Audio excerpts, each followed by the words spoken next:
Welcome to my channel, my Showbiz Corner. Viewers, supporters, subscribers.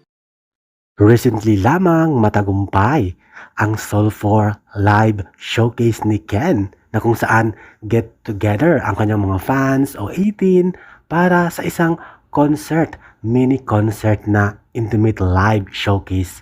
Ken performed solo at ito nga ay naganap sa Makati City at sabay ng pag-release ng kanyang new song na Soul4. At ito nga, na-featured at content ng Preview Magazine ng Pilipinas ang live showcase Soul4 ni Ken. Sabi, last May 30, SB19's Ken, who performed solo under the name of Philip, brought fans together for an intimate live showcase held in time for the release of his new track, Soul4. In many ways, the showcase revealed a different facet to his artistry, one that involved a deliberate departure from his idol image. So para itong mini concert na kung saan magsama-sama ang mga fans ni Ken para sa isang intimate live showcase. At ito nga, the creative direction for Soul4 was guided by themes inspired by Philip's growth as an artist. Naturally, that emphasis on storytelling extended down to his wardrobe for the show. Ito nga ang sabi ng direktor ni Philip sa Soul4 na si Maverick Lacson. I wanted the looks to be intentionally humanized na as if barkada mo lang si Philip at magja-jam kayo together sa show. It's or in contrast to his idol image because Soul4 was an intimate show for his fleet, friends, curated guests, and co-artists, people who truly know him, appreciate him, and love him. Talagang iniisip mo talaga o isipin mo na simple lang siya pero mamahalin, pinagandaan, ginalingan, may effort talaga si Ken, meron siyang touch para mabuo ang show.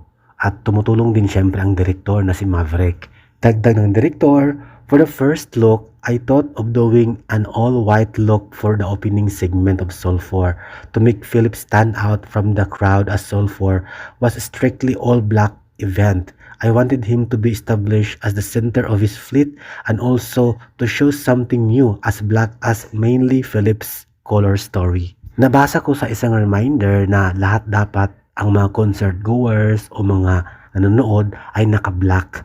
At ang unique ng sit-up stage, bali rare siya but unique at naiiba yung sit-up ng stage ni Ken. Nasa baba siya habang may tubig at sa taas yung, parang nakaangat ng konti yung mga nanonood ng mga fans niya.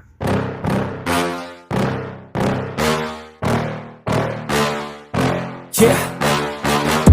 Please tell me that I can't, that I won't, that I fail, that I'll never make it out, yeah. Please tell me all the bad, never good, fill my head full of every single doubt, yeah. Please say any negative thoughts, I pop off when I hear people say I cannot. I get off to the thought of proving everyone wrong, I won't stop to the top, so you better back off and get lost. I'ma stay loud, stay proud, never running out, never heading south. I'll be spreading out, call it word of mouth, can't put me down, I'll be getting loud. You can have your doubts, not what I'm about, have your fucking cloud. It be raining now, I keep making sound, go another round, bitch I'm legend bound, can't stop me now. You don't wanna fuck with me, a slow burn like a disease. Just tell me that I can and I'll show you things that you couldn't believe. Just tell me that I can. Thank you for watching, guys. See you in the next video and update. Please like and subscribe to my channel. Keep watching. God bless everyone and always remember, be yourself and be a good one.